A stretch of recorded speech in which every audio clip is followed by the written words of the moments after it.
O programa Saber Direito desta semana é com o professor Eduardo Bastos Mendonça. O curso é sobre Direito Constitucional. Tem dúvidas sobre o assunto? Então mande um e-mail para nós, saberdireito@stf.jus.br. Você também pode estudar pela internet, é só acessar o www.tvjustiça.jus.br. Olá, bem-vindos a mais uma edição do Saber Direito.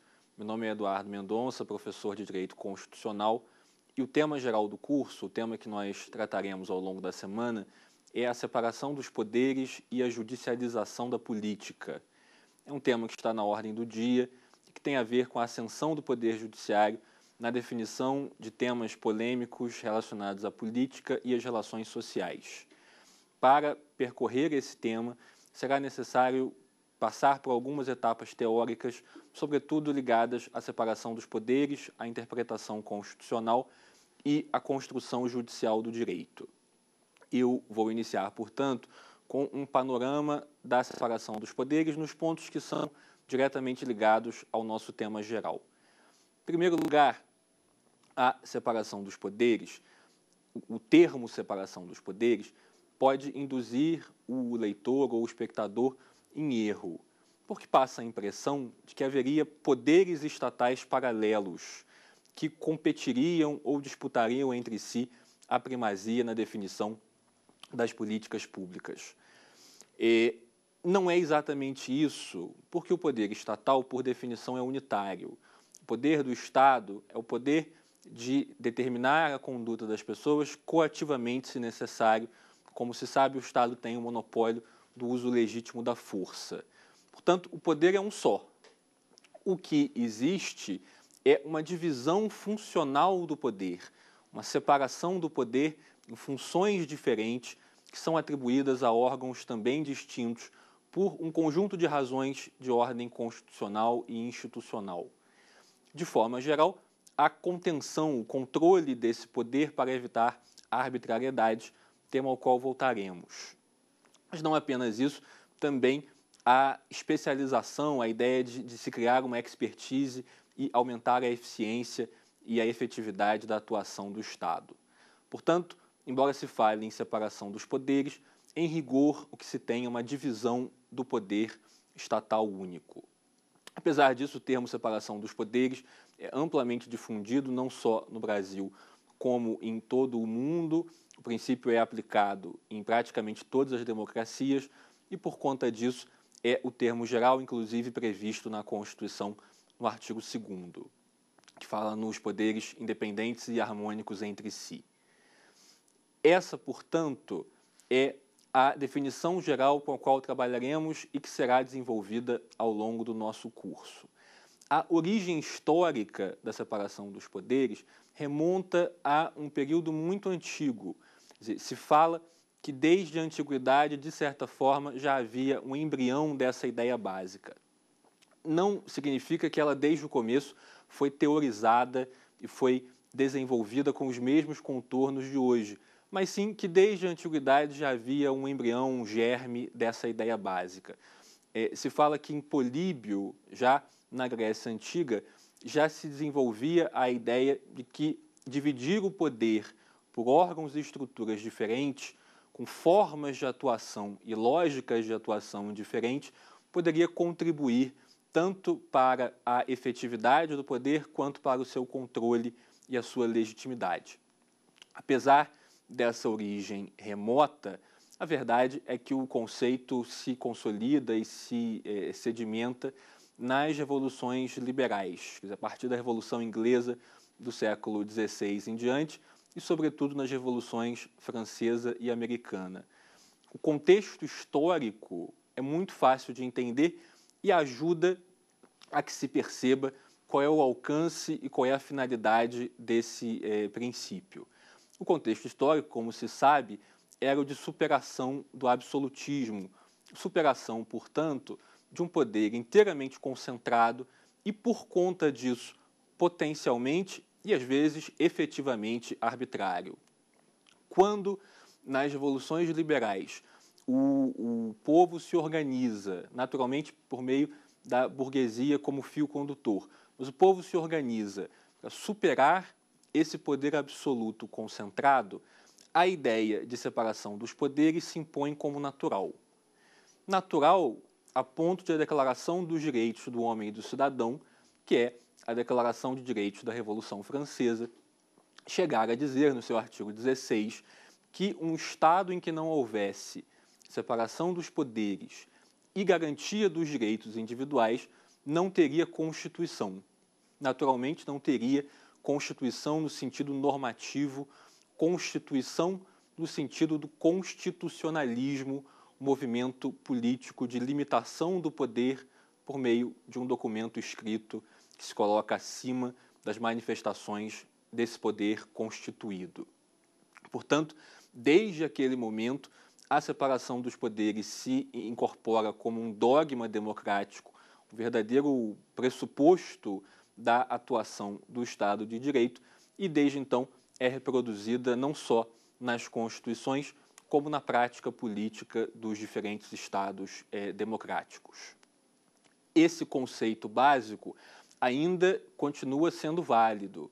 O Supremo Tribunal Federal, quando refere à separação dos poderes, usa a expressão de que o objetivo é evitar o surgimento de instâncias hegemônicas de poder e, portanto, partilhar esse poder de forma a que ele se controle e se mantenha em um estado de normalidade.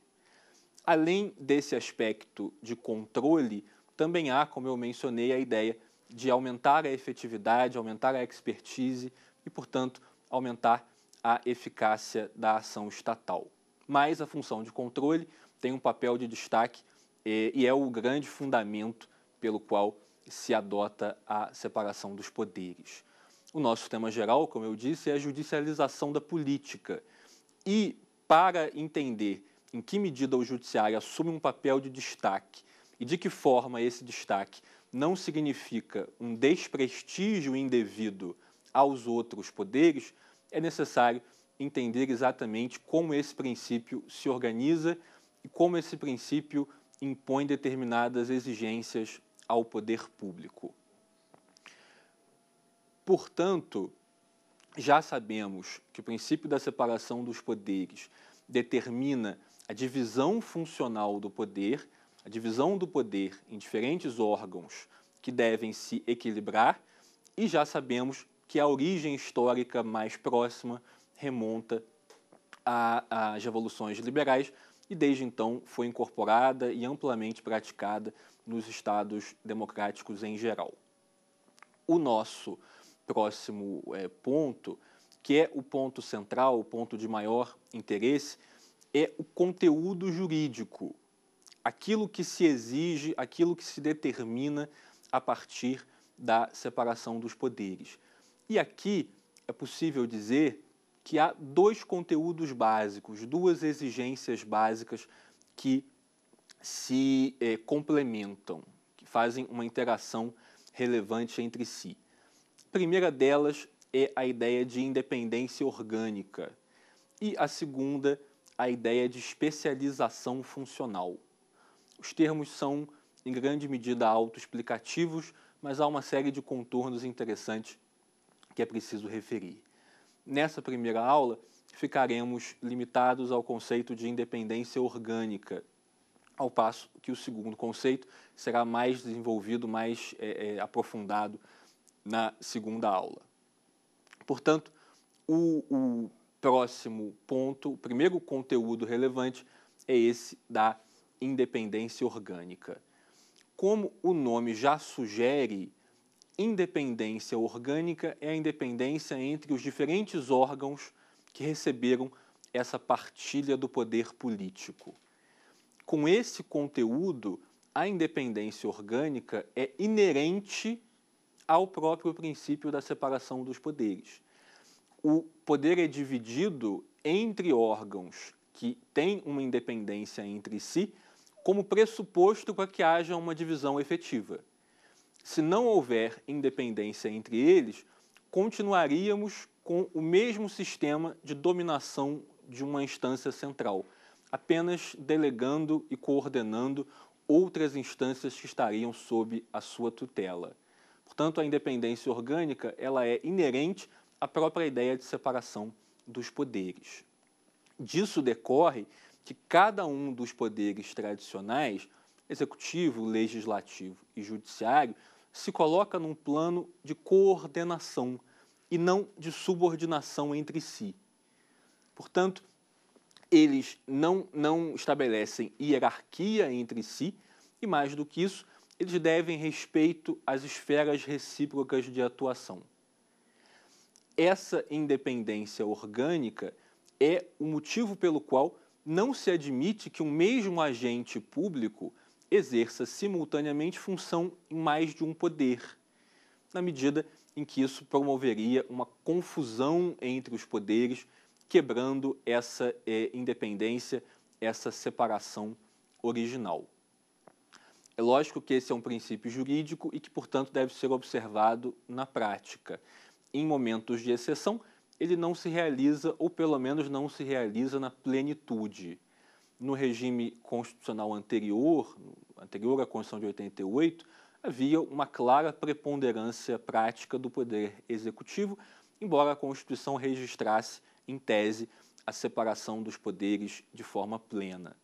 Portanto, essa preponderância prática colocava em risco a independência orgânica e, na prática, produzia um domínio de uma instância sobre as outras. No nosso regime atual, pós-88, há uma independência formal no plano da Constituição e há também um conjunto de garantias de cada poder que permite a cada um deles exercer a sua função sem interferências indevidas ou limitando as interferências àquilo que é aceitável e normal na dinâmica política. Naturalmente, é um conceito fluido e ao qual voltaremos. Portanto, a independência orgânica, com esse conceito de não subordinação de um poder pelo outro, está na própria essência da separação dos poderes. Isso não significa, porém, que inexista controle entre eles. Muito pelo contrário, é normal e, mais do que isso, é desejável que os poderes estabeleçam controles entre si. Desde a Constituição Americana, lá em 1787, já se incorporou à prática democrática a ideia de que os controles devem se controlar, os poderes, devem se controlar mutuamente.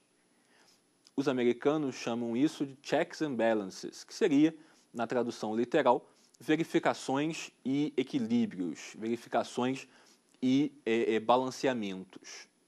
Em português, esse termo foi traduzido, historicamente traduzido, como freios e contrapesos, que passa a ideia exata de que a atuação de um poder deve frear os excessos da atuação dos outros, e isso em um movimento recíproco. Portanto, a atuação coordenada e esses mecanismos coordenados de controle produziriam um estado de equilíbrio que seria mais proveitoso e mais seguro, mais estável para se evitar a arbitrariedade. Essa, portanto, a ideia de que haja mecanismos recíprocos de controle. A Constituição tem vários desses mecanismos. Por exemplo, quando o Poder Judiciário controla a validade da atuação dos poderes legislativo e executivo, controla a validade dos atos administrativos e das próprias leis. O controle de constitucionalidade se insere nessa lógica de controles recíprocos, de mecanismos recíprocos de autocontenção, melhor dizendo, de contenção de um poder pelo outro. Mas não é, naturalmente, o único exemplo. Quando os poderes legislativo e executivo participam na nomeação, na indicação de magistrados dos tribunais superiores e mesmo dos tribunais de segunda instância, também aqui há uma interferência de um poder na atuação de outro. Essa interferência não deve ser vista como uma forma de subjugação, e sim como uma forma de interação para produzir esse equilíbrio dinâmico do qual falei. A ideia, volto a dizer, é de que a atuação de um poder sofra essas interferências pontuais de outros poderes para que haja um estado de equilíbrio e de controle e, em última instância, se evite aquela concentração arbitrária de poder que as revoluções liberais e o constitucionalismo pretenderam evitar. Já falamos, portanto, dessa interação do judiciário em relação aos outros poderes, da participação de membros do legislativo e do executivo na nomeação de agentes do poder judiciário, e haveria outros exemplos. A Constituição menciona, por exemplo, a possibilidade de que o poder legislativo suspenda atos do poder executivo que hajam extrapolado o poder regulamentar ou as delegações legislativas. O que se tem aqui é a atuação de controle por parte do legislativo em relação à possível interferência ou ao possível excesso cometido pelo executivo no exercício do poder regulamentar, o poder de editar atos normativos secundários que devem completar, em linha de princípio, o comando das leis. Esse seria mais um exemplo dessa atuação do poder legislativo, no caso do poder legislativo, sob a forma de um controle de outro poder. A questão que se coloca nesse ponto é a seguinte: como diferenciar o controle recíproco legítimo da interferência indevida?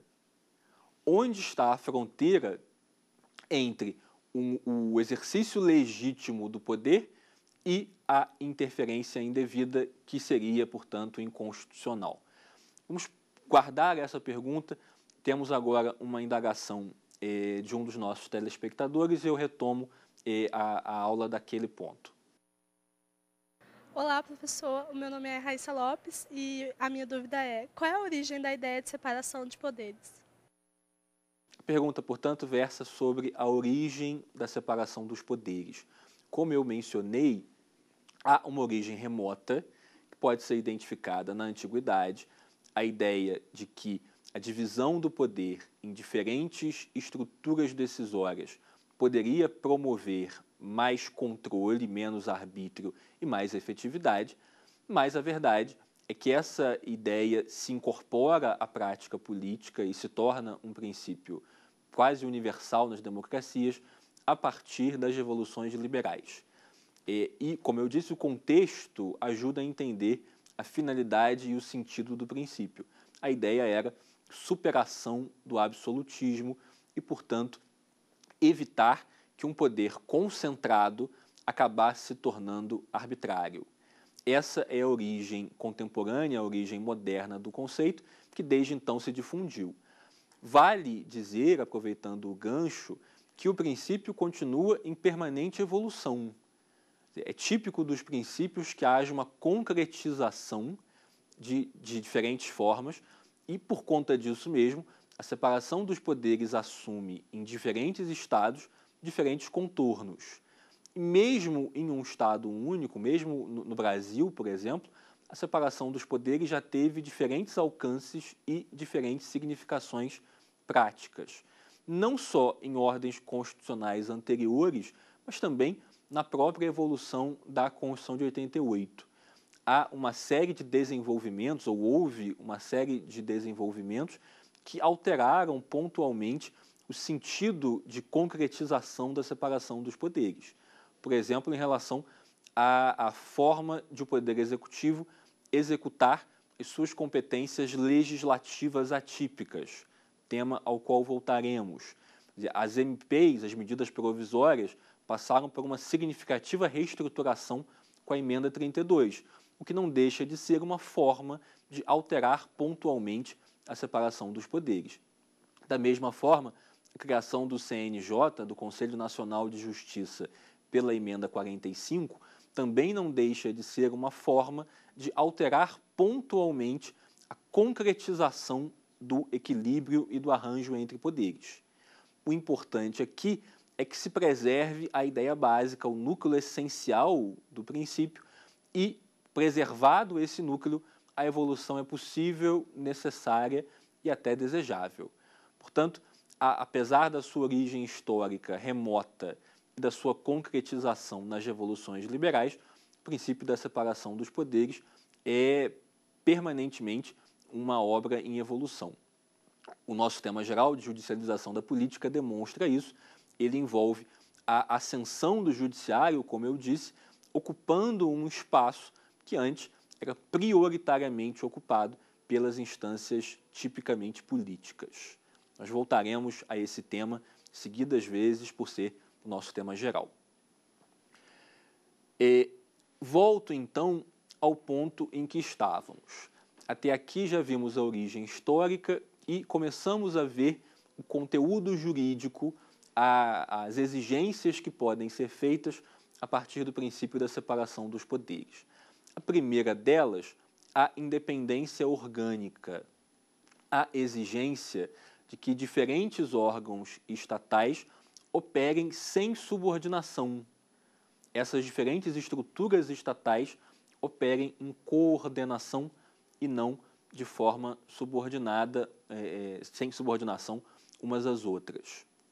E já vimos alguns exemplos dessa atuação de cada poder e vimos como essa independência orgânica não afeta, não impede que haja controles recíprocos. Pelo contrário, a ideia de que os poderes devem se controlar mutuamente também se incorporou à prática democrática.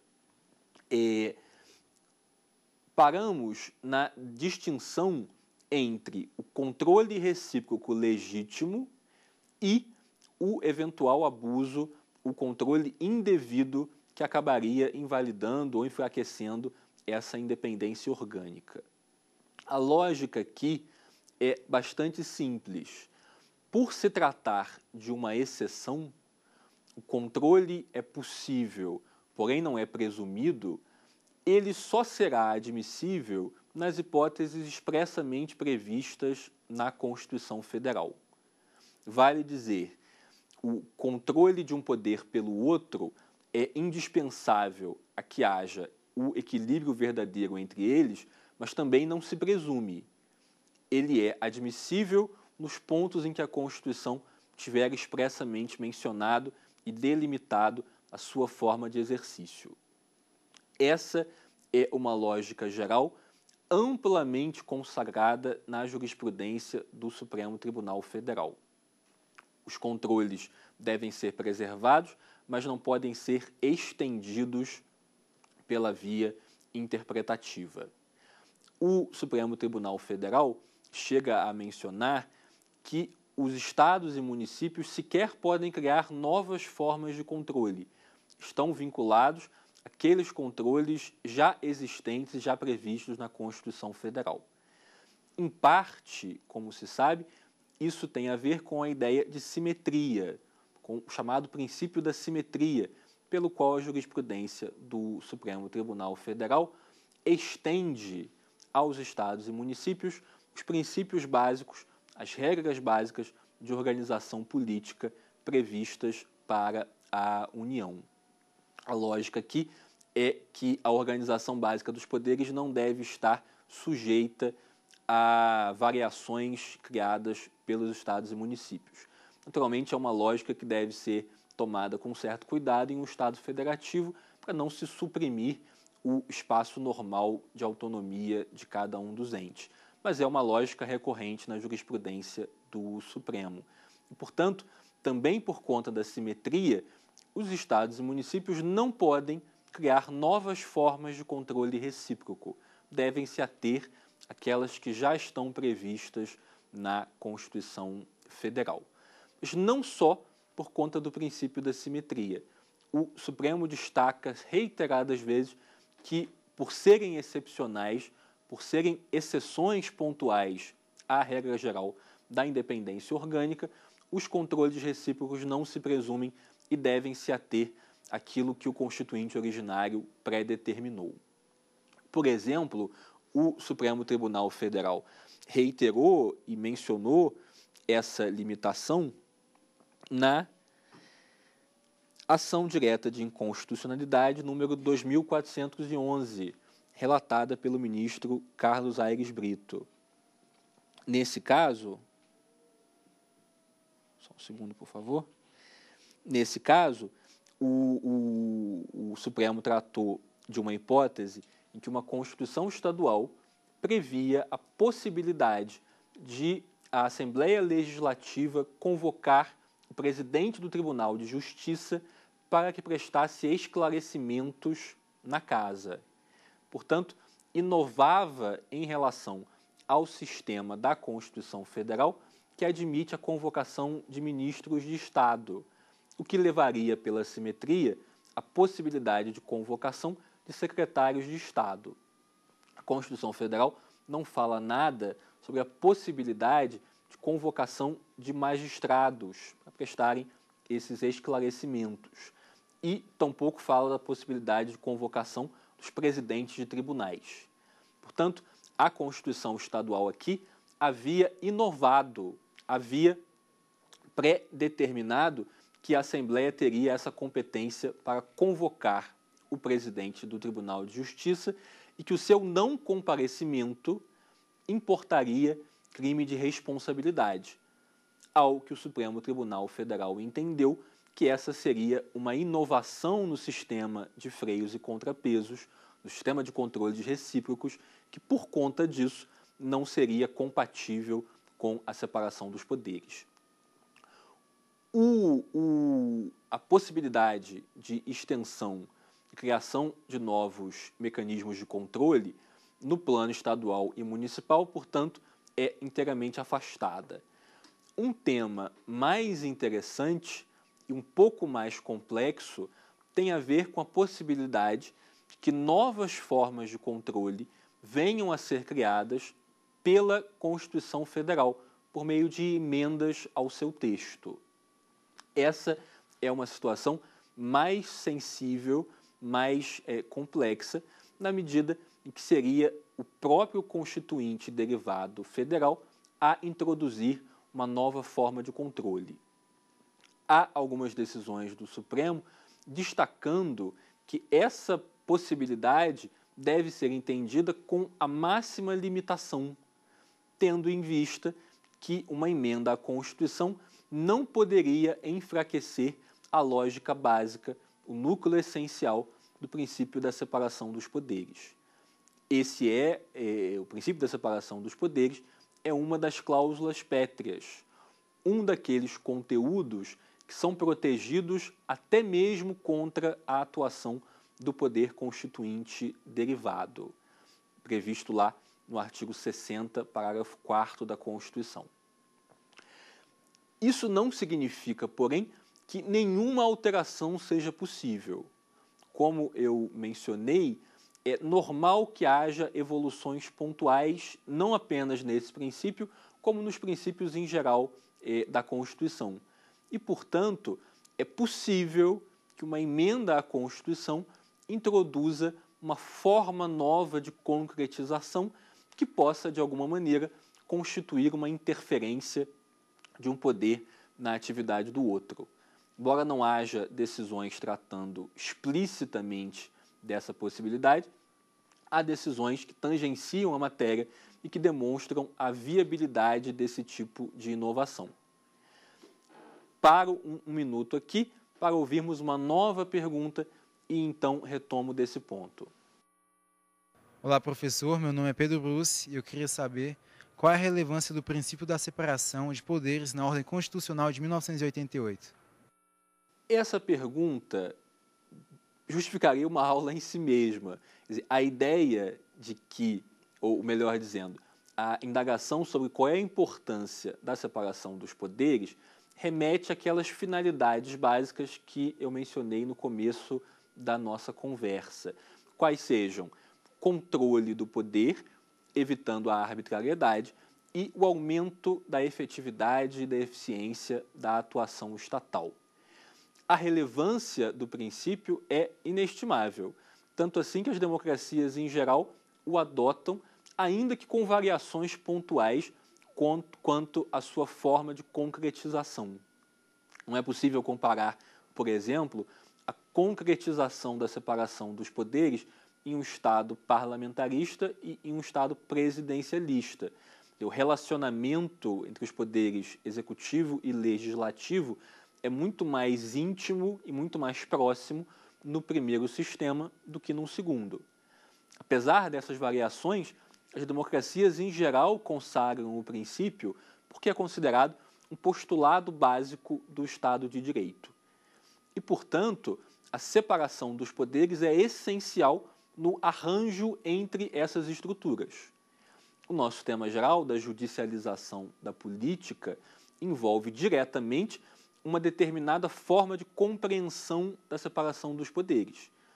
Os críticos da judicialização entenderão que há uma interferência indevida do judiciário em searas que não lhe são próprias, ao passo que as pessoas que têm uma visão um pouco mais otimista, grupo no qual devo dizer que me incluo, entenderão que há aqui um rearranjo normal decorrente de uma série de fatores que nós iremos abordar.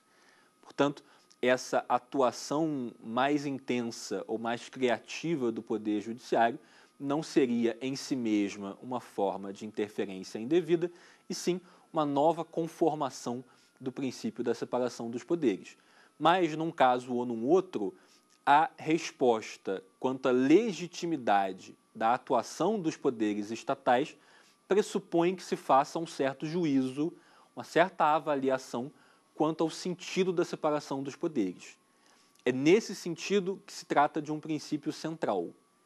Nesse sentido que a separação dos poderes ajuda a definir o espaço de atuação de cada um dos entes, de cada um dos poderes dessas estruturas estatais. Volto, portanto, ao ponto em que estávamos, que era o seguinte: em que medida é legítimo que novos mecanismos de controle entre os poderes, de controle recíproco, venham a ser criados por emenda à Constituição Federal. Como eu mencionei, essas emendas, em nenhuma hipótese, poderiam afetar o núcleo essencial da separação dos poderes, por ser essa uma cláusula pétrea, um daqueles conteúdos protegidos com especial destaque na Constituição de 88, no artigo 60, parágrafo 4º.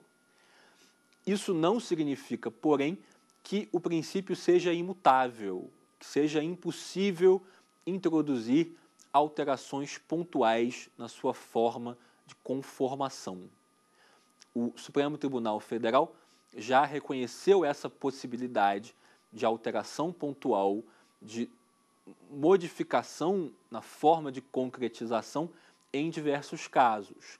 O mais famoso, o que ganhou maior repercussão, foi o caso, a ação direta, em que se discutia a constitucionalidade da emenda 45, na parte em que criou o Conselho Nacional de Justiça. Contra essa inovação foram arguidas algumas supostas violações à Constituição, das quais duas delas tinham um destaque maior. A alegação de violação ao princípio federativo, pelo que um tribunal, ou melhor dizendo, um órgão federal estaria exercendo controle sobre tribunais federais e estaduais, alegação que foi afastada pelo Supremo Tribunal Federal pela constatação de que o CNJ não é um órgão federal, é um órgão nacional, que exerce uma supervisão administrativa sobre a magistratura nacional, e uma segunda alegação que envolvia possível violação à separação dos poderes. Nesse ponto, o argumento era que a criação de um controle sobre os órgãos judiciais, inclusive com a participação de membros que não compunham o Poder Judiciário, poderia ser uma forma de enfraquecimento do núcleo essencial da separação dos poderes. O Supremo Tribunal Federal entendeu que não, que essa mudança pontual mantinha intacto o núcleo essencial, não havia subordinação de um poder pelo outro, e que isso era especialmente verificável pelo fato de não haver propriamente membros de outros poderes atuando no Conselho Nacional de Justiça. Temos uma maioria de magistrados, como se sabe, e membros indicados pelo Poder Legislativo, que nem por isso são agentes desse poder, e membros que fazem parte, de certa forma, de estruturas também próximas ao Poder Executivo, mas que com ele não se confundem, caso das pessoas, dos membros que vêm do Ministério Público. Portanto, haveria ali um órgão de controle interno ao Poder Judiciário, ainda que composto por membros, também por membros que não provinham da magistratura. Essa nova forma de controle dentro de um poder altera a conformação do princípio da separação dos poderes, mas mantém intacto o seu núcleo essencial, a não subordinação de um poder pelo outro e o exercício de uma parcela do poder político por cada uma dessas estruturas. Com essas considerações, o Supremo Tribunal Federal afastou a suposta alegação de violação ao princípio. Em outros casos, em que também se alterou pontualmente a forma de exercício das funções de cada poder, tampouco se entendeu que haveria aí uma violação ou uma quebra no núcleo essencial da separação dos poderes.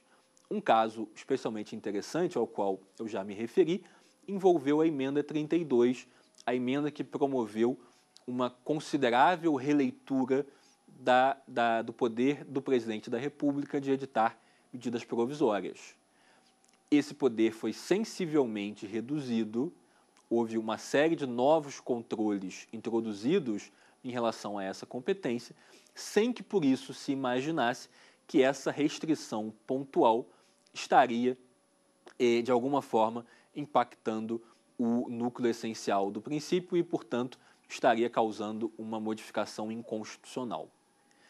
Isso confirma a orientação geral do Supremo Tribunal Federal de que é possível modificar pontualmente a conformação de cada poder, desde que isso não afete esse núcleo básico. Cada caso deve ser observado em si mesmo e casos, emendas que promovam o controle de um poder pelo outro devem ser objeto de um escrutínio ainda mais atento, ainda mais detalhado. Portanto, a independência orgânica não impede que haja controles entre os poderes, mas esses controles devem ser tidos como excepcionais e, por conta disso, somente serão legítimos nos casos expressamente previstos pela Constituição Federal. Não é possível que os estados e municípios criem novas formas de controle e eventuais alterações promovidas por emendas à Constituição Federal também devem ser observadas com especial cuidado, especial atenção, para evitar que haja um reflexo negativo sobre a estrutura básica, núcleo essencial desse princípio.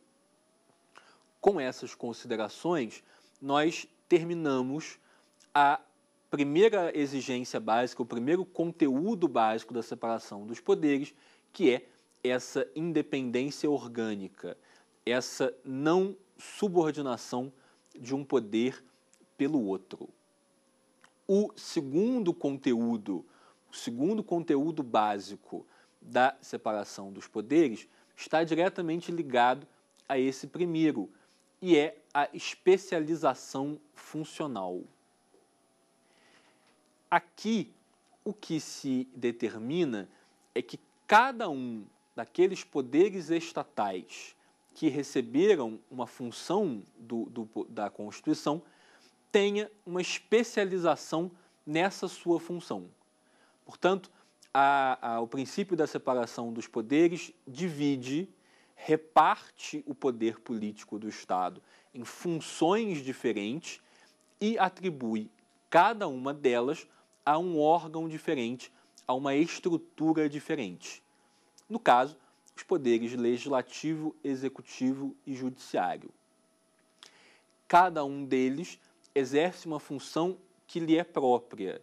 A função legislativa, sobretudo, no caso do poder legislativo, que é a função de criar novas normas jurídicas, de inovar na ordem jurídica.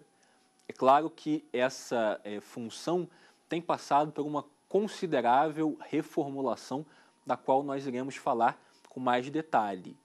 O próprio tema da judicialização, de certa forma, envolve a assunção, a participação do Poder Judiciário, em alguma medida, na construção das normas jurídicas. Mas essa continua sendo a função típica do Poder Legislativo, aquela que lhe dá o nome e que justifica, em essência, a sua existência. O Poder Executivo, por sua vez, exerce a função administrativa, a função executiva de forma típica, que está ligada à aplicação da ordem jurídica de ofício, é o desenvolvimento de políticas públicas. Também aqui, esse é um tema em evolução, em reformulação. A ideia de um poder executivo que meramente aplica a ordem jurídica também já passou por uma série de alterações e há, hoje em dia, uma participação ativa do executivo na condução das opções políticas, inclusive por meio das suas iniciativas legislativas. Também voltaremos a esse tema. E, por fim, o Poder Judiciário exerce a função jurisdicional, que tipicamente é a função de julgar controvérsias aplicando a lei mediante requisição, mediante provocação. Essas controvérsias são resolvidas com definitividade, portanto, o Poder Judiciário dá a solução final a cada um desses litígios, sem prejuízo da possibilidade de que elas sejam reabertas em determinadas circunstâncias. Cada poder, portanto, tem uma função típica. Cada um deles recebe essa parcela do poder político. E aqui eu volto e faço a conexão com o começo da nossa aula. Em vez de separação dos poderes, o que se tem em rigor é uma divisão, uma repartição do poder político estatal único em diferentes funções, sendo cada uma delas atribuída a uma estrutura específica, uma estrutura que é especializada no seu exercício. Por exemplo, quando um juiz criminal condena determinado réu, ele não está exercendo um poder paralelo ao da autoridade policial, que fez a investigação, ou ao do legislador, que cominou o tipo penal em abstrato. Ele está exercendo uma parcela, uma etapa daquele mesmo poder estatal que começou com a cominação do tipo, passou pela sua aplicação de ofício por meio da autoridade policial, inclusive na investigação das infrações, e culminou com a imposição de uma sentença, de uma condenação por conta do descumprimento daquela previsão abstrata. Portanto, o que se tem é o mesmo poder estatal que cria o tipo penal, verifica o seu cumprimento e aplica uma sanção a quem incorre no descumprimento. Esse poder único é repartido em funções diferentes que são atribuídas a estruturas também diversas. Essa é a lógica da especialização funcional, a lógica dessa divisão do poder em funções diversas. Temos mais uma pergunta e por isso eu faço a pausa aqui e retomamos na sequência. Olá, professor. Meu nome é Joyce Laís e eu gostaria de saber se existe hierarquia entre os poderes. Como vimos, não há uma hierarquia entre os poderes. por conta dessa coordenação em que eles se colocam. Cada um deles tem um conjunto de competências, um conjunto de atribuições que é definido pela Constituição Federal. Não é legítimo que um poder interfira nas atribuições de outro, salvo nos casos em que a própria Constituição previu essa interferência. E mesmo assim, essa interferência deve ser feita com cuidado e deferência às escolhas legítimas que o outro poder haja feito. Nós voltaremos a essa questão tratando da deferência do judiciário em relação às escolhas dos demais poderes. Não há, portanto, uma hierarquia, há uma divisão funcional. É comum e é um pouco intuitiva a ideia, sobretudo dos leigos, que o presidente da República exerceria uma hierarquia ou teria uma posição predominante dentro do arranjo da separação dos poderes. Essa não é, tecnicamente, uma visão correta.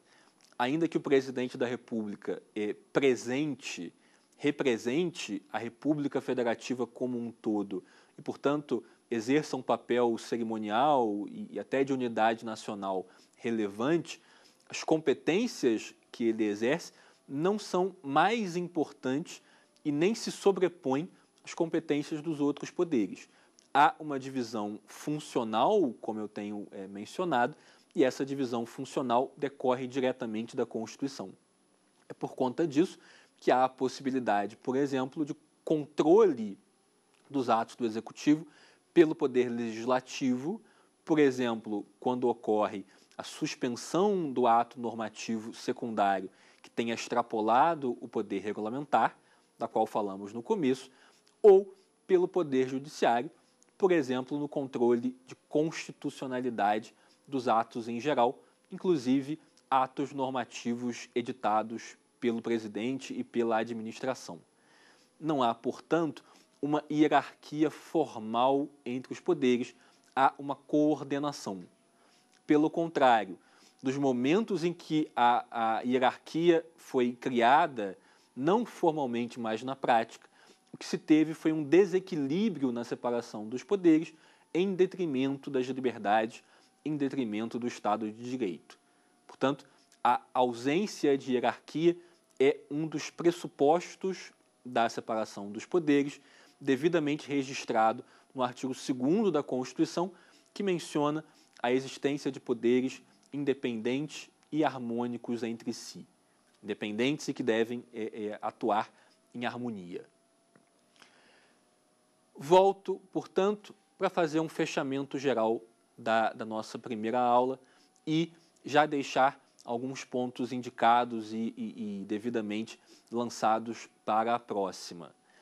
A separação dos poderes é um princípio fundamental da Constituição de 88, é uma cláusula pétrea e, com essa significação, com esse sentido, ela estrutura a atuação dos diferentes órgãos do Estado, do poder público.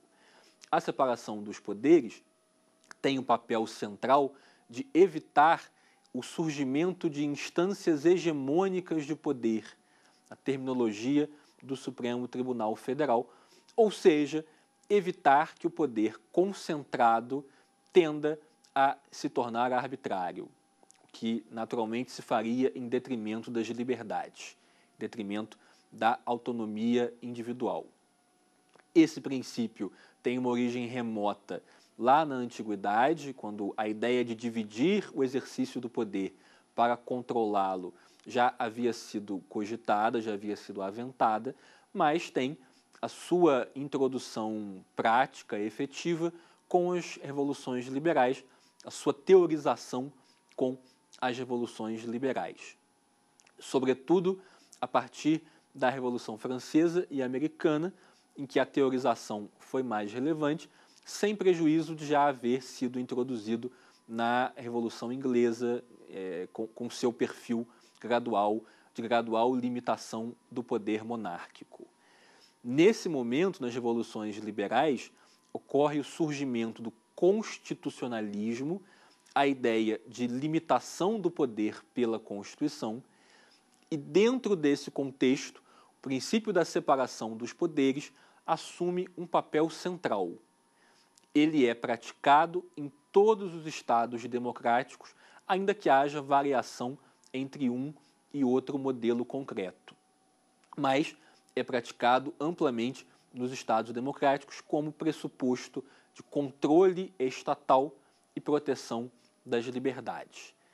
Esse princípio tem dois conteúdos básicos, que, como vimos, são a independência orgânica e a especialização funcional.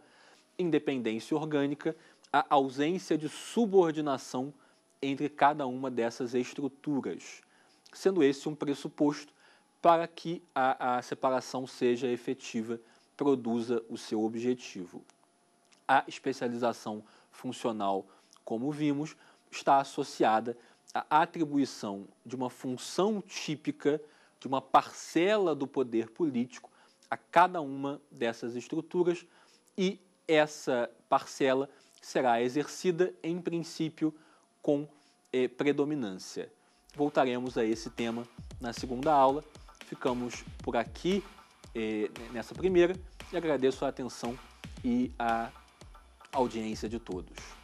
Tem dúvida sobre o assunto? Então mande um e-mail para nós, saberdireito@stf.jus.br. Você também pode estudar pela internet, é só acessar o www.tvjustiça.jus.br.